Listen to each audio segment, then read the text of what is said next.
더불어민주당은 헌정사상 초유의 일이 생겼죠. 제1야당 대표가 구속영장이 청구가 됐습니다. 윤석열 대통령의 가장 최대의 장점, 세계적으로 빛날 저는 장점은 기록을 만들고 있다. 헌정사상 초유. 헌정사상 초유의 기록들을 수도 없이 지금 양산해내고 있는 거죠. 그럼 자랑스러운 겁니까? 뭐 자랑해야지 뭐 어떡하겠습니까? 그나마 그거라도 자랑을 해야지. 그럼 무역적자 신기록을 자랑을 합니까? 죄송합니다. 자, 근데 이제 중요한 거는 여당에서는 이 지금 헌정사상에 이렇게 많은 혐의를 가진 사람을 당대표로 세웠으니까 당연한 결과 아니냐 이런 얘기를 하거든요. 아니 그래가지고 뭐 헌정 초유가 양쪽에 다 쓰이고 있더라고요. 그렇죠. 네, 그러니까 이렇게 수사에 빨라가지고 내실은 없고 입만 전부 다. 그런데 생각을 해보면 민주당 같이 그렇게 민주당이 사실은 국민의힘보다 훨씬 사분오열되어 있는 되게 개 중심으로 움직이는 그런 분열이 가능한 정당이 민주당인데. 그런 민주당이 지금 현재 뭐 여러 가지 자본도 나오기는 하지만은 일사불란한 대우를 행사하고 있다. 이 말은 뭐냐면 이재명 당대표에게 가고 있는 검찰이 씌운 그 프레임 자체가 제대로 작동을 안 하고 있다는 겁니다. 그거는 뭐냐면 근데 합리적인 수준에서 이재명 당대표가 뭔가 잘못을 저질렀다라고 하는 거를 입증할 수 있는 물증이 하나도 없으니까. 맞아요. 그게 저는 지금 이런 형국을 지금 만들고 있는 가장 중요한 원리. 자, 지금 이제 구속영장을 이렇게 청구를 하면 그다음 현역 국회의원이기 때문에 어떤 식으로 진행되는지를 이제 절차를 또 모르시는 분들도 있거든요. 그래서 일단은 구속영장이 발부가 되면은 체포 동의안을 이제 국회에서 받아야 됩니다. 그렇죠. 체포 동의안이 가결이 되면 다시 법원으로 가서 영장 실질 심사를 봐야 되고 거기에서 기각될 수도 있죠. 네, 그리고 부결이 되면 국회에서 부결이 되면 그냥 뭐 자동 기각되는 거죠. 근데 거기에는 또 한 가지 전제가 국회가 회기 중인 거죠. 그러니까. 네네. 그러면 임시국회가 계속 열려 있는 그러니까 상황이고. 시청자분들에게 우리가 정확한 정보를 전달하려고 하면 이제 국회가 회기 중이 아닐 때는 그런 절차가 필요가 없고요. 불체포 특권이 없죠. 근데 회기 중에도 이제 뭐 현행범이나 이렇게 명확한 정말 범죄가 현장에서 들통났거나 뭐 이런 것들이 있으면은 그냥 바로 체포도. 그게 보니까 문건이 뭐 성폭력을 성폭력이나 뭐 그런 중대한 범죄 이런 중대한 범죄인 거죠. 경우에는 해당이 안 되고 바로 구속할 수 있다 이렇게 돼 있고. 근데 이제 불체포 특권이라는 게 어떻게 보면은 이게 개인이 포기할 수 있는 권리냐? 저는 이거 불체포 특권 안 받으랍니다. 이렇게 됩니까? 뭐 그렇게 했잖아요. 지난번에 권성동 같은 경우에도 그냥 나가서 조사받는다. 뭐 이게 지금 계속 나오고 있는 얘기고요. 그다음에 그 이재명 전 대표가 과거에 이런 발언을 했다라고 하는 것도 나오고 있는데 저는 그런 걸 모두 떠나서 모르겠습니다. 이 모든 게 그냥 조금 정치학을 공부하는 입장에서는 정치적인 싸움 같아서 속이 안 좋은 면이 많죠. 실질적인 죄를 다투는 게 아니라 정치적으로 다투는 것 같다. 정치적인 싸움의 측면이 강하기 때문에 우리가 새 정부 들어서고부터 계속 이야기했던 게 뭐냐면은 좀 민생과 서민과 또는 국가 안보와 이런 정책을 두고서 좀 어떻게 했으면 좋겠는데 끊임없이 지금 이러고 있으니까. 왜냐하면 지금 구속 이유서를 검찰이 제시한 게 170페이지가 넘어요. 네, 150페이지 되는 건데 구속 영장 청구할 때 그렇게 길게 가져가는 것도 되게 우스운 이야기죠. 그런데 그만큼 뭐냐면 구구절절히 이야기하지 않으면 영장 실질 심사에 기각될 가능성들이 있다라고 보고 그다음에 구구절절히 이야기하지 않으면은 이재명 대표가 기본적으로 범죄자다라고 하는 것을 설명하기 어렵다는 거죠.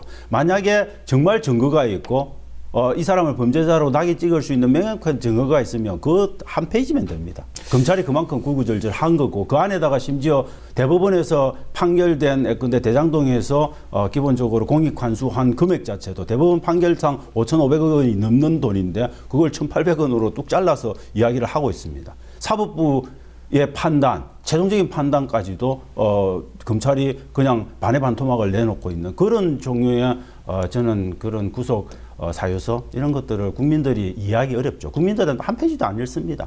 그러니까 그렇죠. 검찰이 어떻게 하느냐 국민들은 그 디테일한 내용들 전혀 사실 알 수가 없는 거죠. 그러니까 170페이지가 넘으니까 어쩔 수 죄가 없이 많네. 네, 어쩔 수 없이 흘러가는 건데 저는 그래서 사법부가 과연 이 구속에 대해서 어떤 판단을 할지가 저 개인적으로는 초미의 관심사. 그 어떻게 읽죠? 네. 170페이지. 뭐 몇천 페이지도 읽는데 근데 모르겠습니다. 우리나라 사법부의 또 특징은 뭐냐면 뭐 랜덤으로 이렇게 무작위로 이렇게 되기 때문에 복불복 성격이 있죠.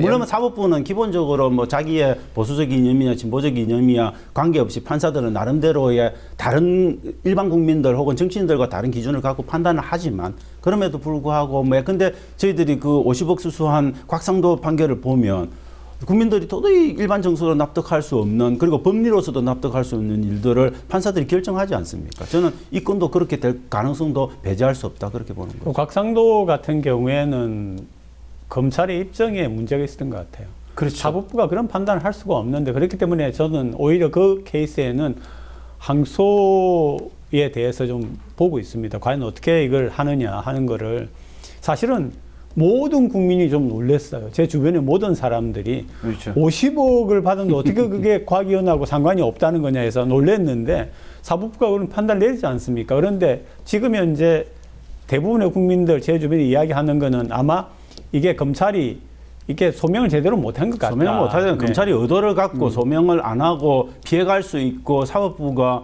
그렇게 무죄 판결을 낼 수 있게 만드는 근거를 줬죠. 그런데 이재명 대표 같은 경우에는 하다 뇌물 받은 걸 입증 못하니까 그 성남 FC라고 하는 공익단체를 제3자로 설정해서 제3자 뇌물죄를 함께 걸었습니다. 그러니까 그나마 서로도 제기할 수 있게 됐는데 근데 검찰 같은 경우 곽상도 같은 경우에는 아들을 제3자로 지목만 해서도 충분히 다 유죄로 갈 수 있는 부분이 있는데 그걸 아예 빼버렸잖아요. 결혼을 했기 때문에 안 됩니다.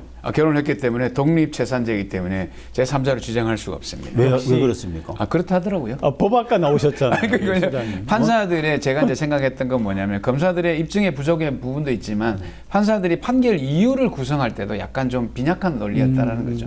그래서 그런 논리가 아니면 구성할 수 없다는 것 때문에 아까 말씀드린 대로 자녀가 결혼을 해서 이제 출가를 하게 되면은 별도의 인격이라고 보고 서로가 경제적 공동체가 안 된다는 얘기입니다. 그러니까 이런 논리를 세운다는 게 사법부도 좀 빈약하다는 거죠. 진짜 우리 국민 일반 정서에서는 정말 받아들이기 어려운 논리. 그렇죠. 결혼한 자식이라고 어떻게 남의 자식 생각합니까? 근데 이제 무시하는 거죠. 그런 부분이 그럼 지금 최순실은 어떻게 경제 공동체가 됩니까? 그때는 이름도 다르고 성도 다른데. 그러네. 그 경제 공동체가 됐네. 박근혜 대통령과. 제3자라는 게 되게 웃기는 거죠. 결국 박근혜 대통령 제3자 뇌물로 그렇게 된 건데. 들어갔는데. 말이 안 되는 그런 거죠. 논란이 있더라고요. 안 그래도 그 케이스에 대하여서. 자, 어쨌든 참 그래서 뭐 어떻게 보면 이재명 당대표의 구속 이유서와 곽상도 전 의원의 어떤 무죄 판결 이유 이게 뭐 서로 간의 어떤 굉장히 좀 불공정한 부분이 아닌가라는 얘기도 많이 나오고 있습니다. 자, 그런 한편으로 이제 정의당 얘기를 좀 해봐야 되는데 정의당이 이제 재창당을 준비를 한다는 얘기는 이제 우리는 더 이상 민주당 이중대가 아니다라고 선언하는 거 아니겠습니까? 민주당 이중대 아니면 국민의힘이 이중대죠. 그렇게 되는 겁니까? 네. 극도로 분열되어 있는 우리 정치권에서는 당연히 그렇게 해석할 수밖에 없는 거고 결과만 갖고 따지면 지금 열심히 정의당은 저는 국민의힘 이중대를 가고 있다. 왜냐하면 김건희 특검에 대한 입장만 딱 보더라도 저는 그렇게 일반 국민들이 해석할 수밖에 없다. 그렇게 봅니다. 이정미 대표가 새로운 길을 가겠다라고 한 얘기는 민주당과 국민의힘 외에 다른 길이 있다라고 선언을 해야 되는데 그 선언은 눈에 보이지 않습니다. 저는 뭐 정의당을 개인적으로 저는 그래도 우리나라 진보주의를 표방하는 정당 중에서는 가장 합리적이고 그렇게 뭔가 영향이 있는 정당이다 이런 건 충분히 인정을 합니다. 그리고 그럼에도 불구하고 정의당이 제대로 된 국민들로부터 평가를 못 받는 부분은 되게 안타까운 부분이긴 한데 정의당은 저는 사안마다 생각을 좀 달리하는 방식으로 계속 가고 있는 그래서 좀 일관된 느낌을 줘야 되는데 일관된 느낌을 전혀 못 줬어요. 그러니까 계속 민주당 이중대라는 소리를 듣지 않으면 국민의힘 이중대라는 소리를 들을 수밖에 없는 구도가 있는 거죠. 그 중간을 갖고 가야 되는 부분이 있는데 그 중간은 그러면 중도층들이 생각하는 것들을 다 담아줍니까? 아니죠. 그러면은 정의당이 그러면 노동자들을 대변하는 정당이라고 누가 느낍니까? 아니죠, 그것도. 그러면 정의당의 길이 어디에 있습니까? 그러면은 저는 정의당의 새로운 길이라고 하는 거는 고민을 하고 생각을 해야 되는 거죠. 안 되면 저 유럽 가서 배워오라고 하세요. 유럽에 그 많은 진보정당이 갔던 포퓰리즘적이라는 비난을 받아가면서 갔던 대중적인 정당으로 변화하는 모습들 이런 것들에 대한 공부를 하셔야 되는 겁니다. 그다음에 정의당이 바라봐야 되는 거는 수도권과 비수도권의 격차를 정의당 입장에서 어떻게 좁힐 건지에 대한 혁신적인 사고들 이런 거 정의당은 안 합니다. 정의당의 색깔을 분명히 하고 그 색깔에 맞는 지향점을 잡아놓고 가야 그럼요. 양쪽으로 흔들리지 않는다. 그것부터 이게 고민하고 그것부터 자기들의 뭔가 정강 플랫폼 안에다 넣고 그걸 갖고 국민을 설득하시라는 겁니다. 가장 기초적인 어떤 교과서적인 그런 설명으로 돌아가면 이념적 지향성이라고 하는 게 정당의 출발점이거든요. 아, 그렇죠. 예, 그러니까 우리가 아는 것처럼 뭐 사실은 우리 한국 정치에 맞지는 않습니다만은 어쨌든 보수는 자유, 그다음 진보는 평등 이렇게 되어 있는데 그런 점에서 이제 정의당이 나가려고 하는 것이 사실은 이념적 지향성이 뭐냐라고 볼 때에 이념적 지향성에서 정강과 정책이 나오는데 과연 이념적 지향성이 뭐냐? 그전에는 뭐 민주노총하고의 연합 이것만 우리가 알고 있지. 노동자. 아니 네, 민주노총하고도 제대로 결합을 예, 못했죠. 그러니까 지금 이제 만약에 이 두 보수 성향의 여야가 있다라고 하면은 정의당은 좀 새로운 출발을 이념적인 지향점부터 정립을 하면서 새로 출발을 해야 되는데 우리 한국은 모든 정당들이 그런 어떤 기초에 저는 약하다고 생각을 하거든요.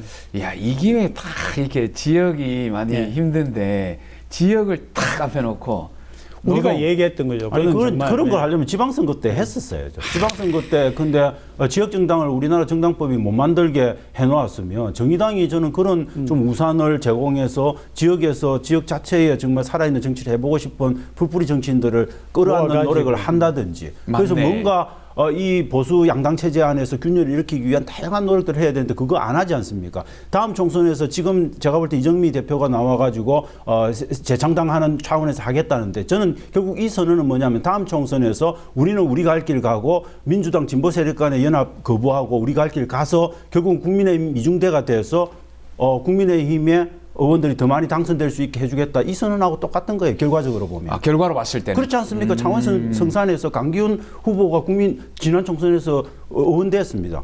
그리고 많은 그 밑에 많은 또 지방선거에서 많은 사람들이 국민의힘이 다 당선되고 정의당 찾아볼 수 없습니다. 왜 그렇게 됐습니까? 이런 것들에 대한 정의당 나름의 선거 전략 차원에서의 고민도 저는 필요하다.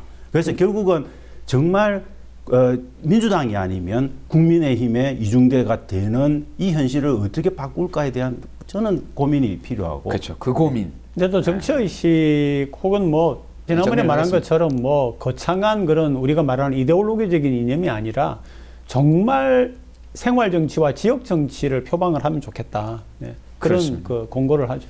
그렇죠. 이게 뭐 정의당에 대한 애정이 남아있기 때문에 이런 얘기는 좀 귀담아 들어주셨으면 하는 바람입니다.